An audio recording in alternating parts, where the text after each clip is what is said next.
Hello बच्चों। आज मैं आप लोगों को क्लास 7th की जो आपके पास मैथ्स की एनसीईआरटी की बुक है ना, उसमें हमने अपना चैप्टर नंबर 6 कंस्ट्रक्शन वाला स्टार्ट कर रखा है। आज की क्लास में हम लोग फिगर इट आउट के क्वेश्चंस करने वाले हैं, जो कि बहुत आसान है और दो ही क्वेश्चन है। अगर आपको याद होगा कि हमने लास्ट क्लास में टाइल्स को अरेंज करना सीखा था कि अगर हमारे को एक रीजन दे रखा हो तो उसमें हम कैसे टाइल्स को अरेंज कर सकते हैं और कब वो पॉसिबल है टिलिंग और कब पॉसिबल नहीं है ना। तो उसी पे बेस्ड यहाँ क्वेश्चंस हैं। कह रहा है आर द फॉलोइंग टिलिंग्स पॉसिबल, क्या ये यहाँ पर ये टाइल्स दे रखे हैं, ये इसको इस रीजन में लगाना है, तो क्या ये पॉसिबल है। तो अगर आप यहाँ पर देखो, इसको अरेंज करो, जैसे यहाँ पर ये 3 का है, टाइल्स जो है वो उसके अंदर 3 स्क्वायर्स हैं। तो मैं इसे हॉरिजॉन्टली भी और वर्टिकली भी कैसे भी प्लेस कर सकती हूँ, ठीक है ना। तो अगर मैं इसको एक बार ऐसे प्लेस कर दूँ, एक टाइल पूरा एक पार्ट उठा के ना एक ही बार में लगेगा, अलग अलग आप स्क्वायर्स नहीं ले सकते इसके, ठीक है। दूसरे वाला मैंने देखो ऐसे प्लेस कर दिया, एक हॉरिजॉन्टली कर दिया, एक वर्टिकली ऐसे कर दिया, देन उसके बाद ये वाला भी ऐसे कर दिया। अब ये बीच की 3 बच गई हैं तो इसको भी प्लेस कर दिया।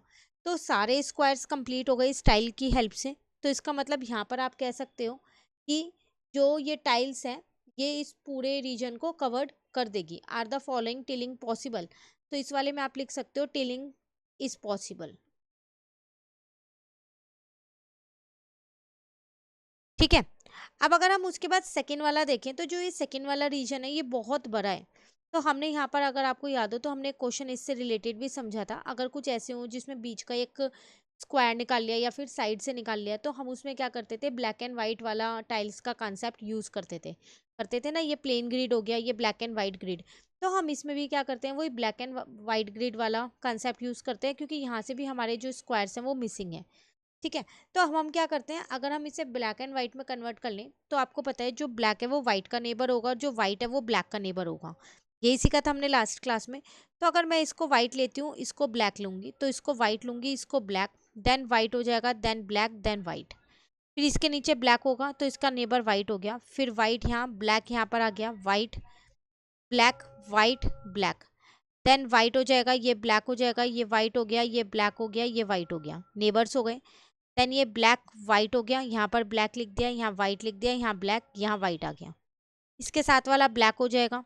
बस ये ध्यान रखना कि व्हाइट का नेबर ब्लैक होगा हमेशा, और ब्लैक का नेबर जो है वो क्या हो जाएगा, आपके पास व्हाइट हो जाएगा, ठीक है। दो व्हाइट एक साथ मत ले लेना और दो ब्लैक एक साथ मत ले लेना। देन यहाँ पर black white black white black हो गया, फिर यहाँ पर white black white black white हो गया। अब यहाँ व्हाइट है तो ब्लैक आएगा, देन व्हाइट आएगा, फिर ब्लैक, फिर व्हाइट, फिर black, white black white, black white black, ऐसे आप इसको पूरे को कंप्लीट कर सकते हो। नेबर का ध्यान रखना बस, ठीक है ना। देखो, ब्लैक के साथ व्हाइट है और ब्लैक के साथ व्हाइट है, ठीक है। अब आप यहाँ पर काउंट कर सकते हो कि आपके पास कितने व्हाइट और कितने ब्लैक स्क्वायर्स हैं। तो अगर मैं यहाँ पर देखूँ, नंबर ऑफ ब्लैक स्क्वायर्स मेरे पास जो है वो कितने आ रहे हैं, और नंबर ऑफ व्हाइट स्क्वायर्स जो है वो कितने आ रहे हैं।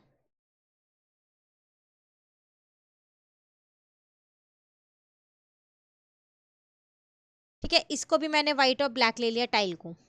अब अगर आप इनको काउंट करते हो ना, तो आप ये देखोगे आपके पास 30 तो ब्लैक स्क्वायर है और 32 वाइट स्क्वायर है। और हमने लास्ट क्लास में जब ये कंसेप्ट सीखा था तो हमने ये जाना था, जब हमारे वाइट स्क्वायर और ब्लैक स्क्वायर्स जो हैं वो सेम होंगे, सेम नंबर में होंगे, तभी टिलिंग पॉसिबल है। तो अब हम यहाँ लिख सकते हैं, सिंस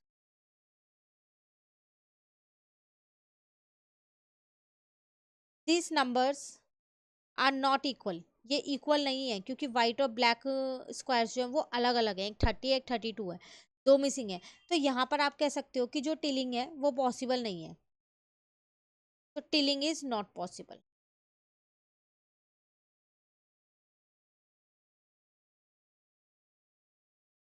क्लियर हो गया। तो जब भी कोई ऐसा बहुत बड़ा रीजन आए तो उसमें आप क्या करो, ब्लैक एंड व्हाइट वाला कॉन्सेप्ट यूज करो, क्योंकि उस कॉन्सेप्ट से आप बहुत आसानी से बता सकते हो कि टिलिंग पॉसिबल है या नहीं है, ठीक है। तो कहीं पर भी चांसेस नहीं होंगे कि आपका वो गलत होगा। अब ब्लैक और व्हाइट आप जब लगाओगे तो कहीं ना कहीं पर स्पेस रह जाएगा, गैप रह जाएगा, या फिर आपको ओवरलैप करना पड़ेगा, तभी टिलिंग हो सकती है। और टिलिंग का जो मेन जो हमने डेफिनेशन सीखी थी वो क्या सीखी थी, एक रीजन को पूरे को कवर्ड करना जिसमें कोई गैप नहीं रहना चाहिए और कोई ओवरलैप नहीं होना चाहिए। क्लियर। तो यहाँ पर हमारा क्वेश्चन 1 और क्वेश्चन 2 कंप्लीट होता है। दोनों क्वेश्चन में आपसे ये पूछा गया था कि टिलिंग पॉसिबल है या नहीं है, तो हमने यहाँ पर दोनों में बता दिया कि टिलिंग पॉसिबल है या नहीं है। अब आगे आपको एक छोटा सा कॉन्सेप्ट और दे रखा है, उसके बाद आपका ये चैप्टर पूरा कंप्लीट हो जाएगा। तो यहाँ पर कह रहा है टिलिंग द एंटायर प्लेन। अब जो एक पूरा प्लेन अगर आपको दे रखा हो, उसको अगर आपको पूरे को कवर करना हो तो कैसे करोगे। तो आपसे यहाँ कह रहे हैं so far we have seen how to tile a given region. अभी तक हमने देखा अगर हमको एक रीजन दे रखा हो उस पर हम टाइल्स को कैसे अरेंज करते हैं। But about tiling the entire plane, लेकिन अगर हमारे को पूरे प्लेन पे टाइल्स लगाना हो या टिलिंग करनी हो तो आप कैसे करोगे।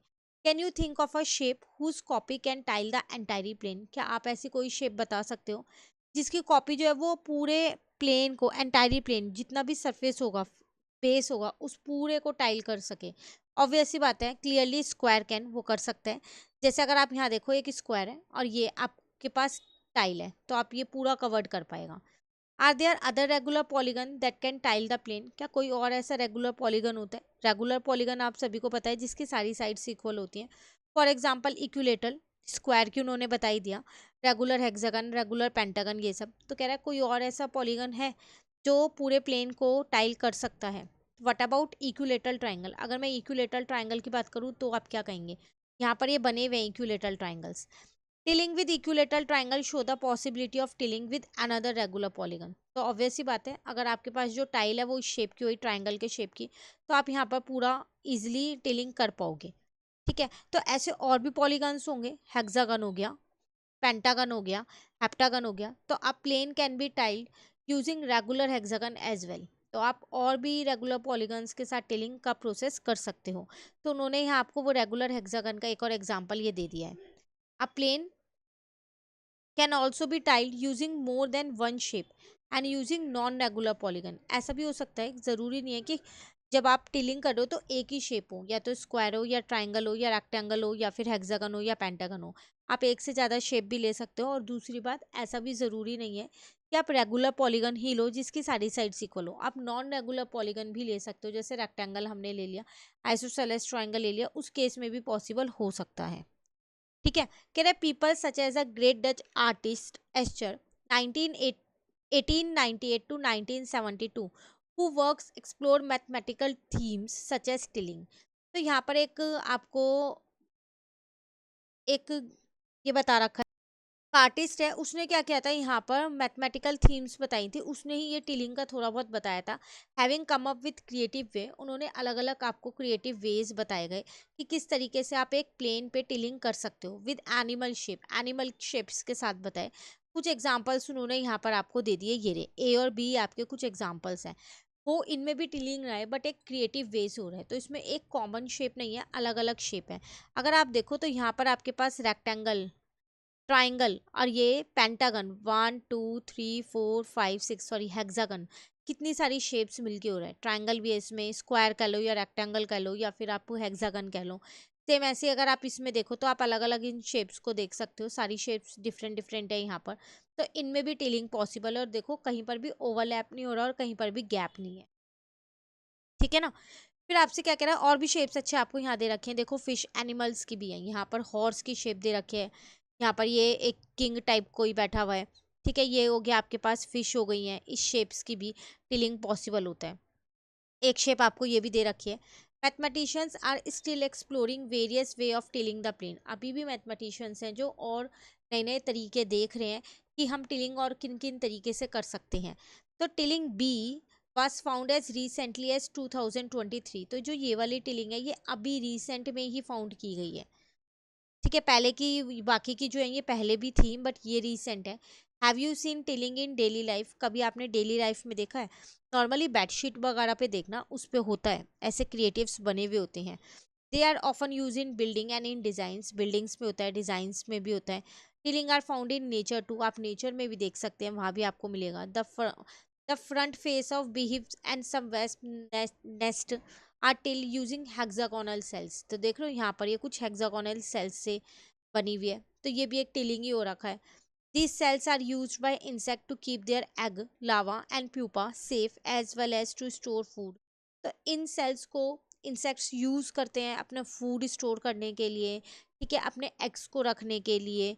तो इनमें कोई भी स्पेस नहीं है, पूरा जो रीजन है प्रॉपरली टिल्ड हुआ हुआ है, तो कोई भी स्पेस लेफ्ट नहीं है, कोई भी स्पेस इसके अंदर आप देख रहे हो वेस्ट नहीं हो रहा। ठीक है। Now scientist still wonder how bees and wasp are able to make hexagonal cell. अब ये जो यहाँ पर बीव्स हैं, ये कैसे ये हेक्सागोनल सेल्स बना लेती हैं अपने प्रॉपर, और पूरा एक प्रोसेस बना दिया इन्होंने, खुद से बनाया इसको, जिसमें एक भी गैप भी नहीं है, ओवरलैप भी नहीं हो रहा। तो साइंटिस्ट, इसको देख के साइंटिस्ट भी वंडर्ड है। Next time you see any tilling पे क्लोजर अटेंशन टू इट। अब आपसे कह रहा है कभी आप कोई टिलिंग का कोई कंसेप्ट देखो, कहीं पर भी देखो, तो उसे बिल्कुल ध्यान से एक बार नोटिस करना और चीज़ों को समझने की कोशिश करना कि उसमें आपने क्या नया निकाला। Tilling is still one of the most exciting and active area of research in geometry. Tilling अभी भी एक आप कह सकते हो कि बहुत एक्साइटिंग चीज़ है जो हम कर सकते हैं। कहीं पर भी हम कोई पैटर्न देखते हैं तो हम भी देख के एक बार रुक जाते हैं ना कि क्या है ये पैटर्न, देखते हैं तो हम उस पैटर्न को समझने की कोशिश करते हैं। तो आप अगर ध्यान से देखो तो उसमें टिलिंग का कंसेप्ट ज़रूर यूज़ हो रहा होगा। और अभी भी कई साइंटिस्ट, कई मैथमेटिशियंस ऐसे हैं जो इसकी अभी भी खोज कर रहे हैं। जैसे कि आपको बताया गया कि 2023 में आया ये बी वाला, तो कहीं ना कहीं किसी ने इसे खोजा होगा तभी तो पता चला। तो ये टिलिंग आज के टाइम पे भी बहुत इंटरेस्टिंग है। ऐसा नहीं है जो पहले की चीज़ें हो गई, जो पहले चीज़ें फाउंड कर दी सिर्फ वही हैं। आप नई चीज़ें भी निकाल सकते हो, कहीं पर आपको दिखे तो आप देख सकते हो। बीव्स का भी उन्होंने एक बहुत अच्छा एग्जाम्पल यहाँ पर आपको दिया है। ठीक है। तो यहाँ पर आपका ये कंसेप्ट खत्म होता है, प्लस ये चैप्टर भी आपका कंप्लीट होता है। अब नेक्स्ट क्लास में मिलेंगे अपने नेक्स्ट चैप्टर के साथ। Thank you.